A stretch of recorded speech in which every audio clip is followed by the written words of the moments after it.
I'd played professional baseball for 6 years, and I decided after 6 years I wasn't going to make the big leagues, so I had to come home and get a real job. So I wrote Mr. Fred Sinkton. I wanted to stay attached to athletics in some way. So I wrote him a letter, told him I'd like to have a job in the sporting goods business, and he hired me. And then my wife had a first cousin who was officiating football in the BFOA. And he just made a comment to me one day, said, won't you come down to one of our meetings? You might enjoy officiating football. So I did, and so that's how I got started. I worked a football game over at Starkville, Mississippi one night between Mississippi State and Memphis State. We go out for the toss. This is when all the officials were at the middle of the field. And a referee was Bill Goss, and he was getting ready to introduce the captains. And one of the captains from Memphis said, let's get this fight underway right now.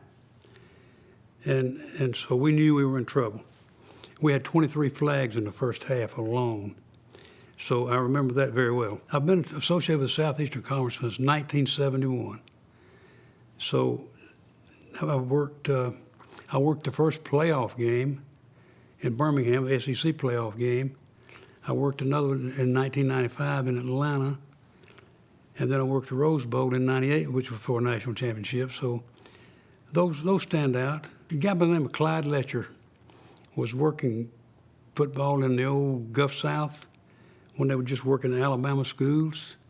And he lost a crew member and asked me if I'd just right out of the clear, asked me if I'd like to take the guy's place, which I did. And then another guy by the name of Gordon Pettis, who really helped me get in the Southeastern Conference, along with Scoop Hudgens, who I had known at Vanderbilt. So Gordon helped me get in the right position. I came into the conference as a back judge. Wasn't real good back there. We moved me to the line of scrimmage after 2 or 3 years, and that's where I stayed for the rest of my career.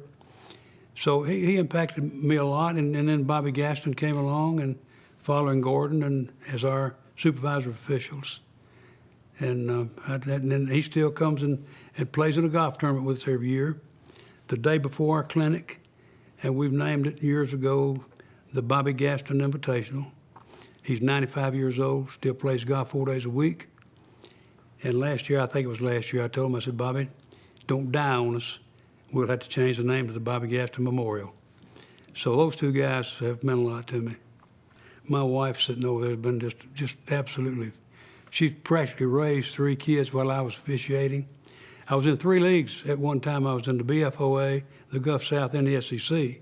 So I was working junior high games on Monday, B team on Tuesday, varsity on Friday, and football on Saturday. So I was gone a lot. But my youngest son has kind of followed in my footsteps there. He was in the Southeastern Conference for 14 years, and he's been in the NFL thanks to Ronnie Baines. Really. He's been in the NFL the last 5 years, so they've enjoyed it. And my middle son is bad to call me and question me on every flag that hits the ground, whether I'm at home or whether I'm in the booth, which is what I do now. Well, I did do instant replay. I'm moving on to another venue as this new season starts, but they've been great. They've all been great at supporting what I've done.